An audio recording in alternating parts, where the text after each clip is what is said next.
शेतकऱ्यांनी जर ठरवलं तर ते काय करू शकतात हे बीडच्या शंकर रामदास गीते यांच्या यशोगाथेतून समजतं।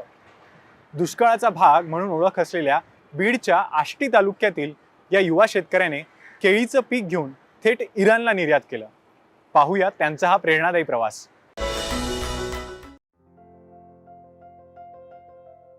बीडसारख्या दुष्काळी जिल्ह्यातलं आष्टी तालुक्यातलं भातोडी हे गाव।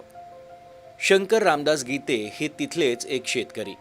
त्यांनी पारंपरिक शेतीला बगल देत कृषी विभागाच्या नवनवीन योजनांचा लाभ घेत 5 एकर क्षेत्रावर केळीची बाग फुलवली।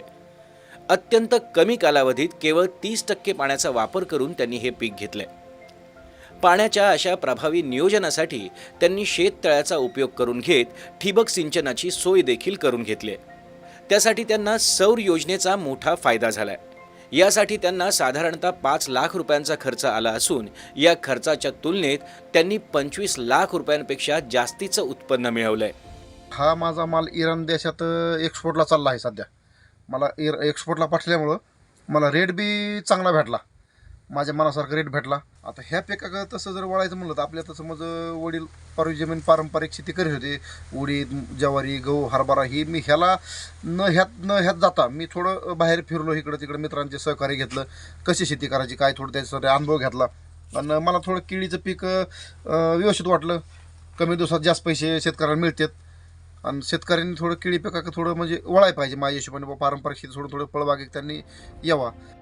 शासनाच्या फळबाग योजनांचा शेतकऱ्यांना मोठा लाभ होतोय आणि त्यातच सौर ऊर्जेमुळे त्यांच्या विजेच्या खर्चातही मोठी बचत होते। आपण जी शेती पाहतोय केळीची, ही भातोडी आष्टीमधील एक शेवटच्या बाउंड्रीवरचं गाव आहे आणि पूर्ण हे डोंगरपट्टा आहे।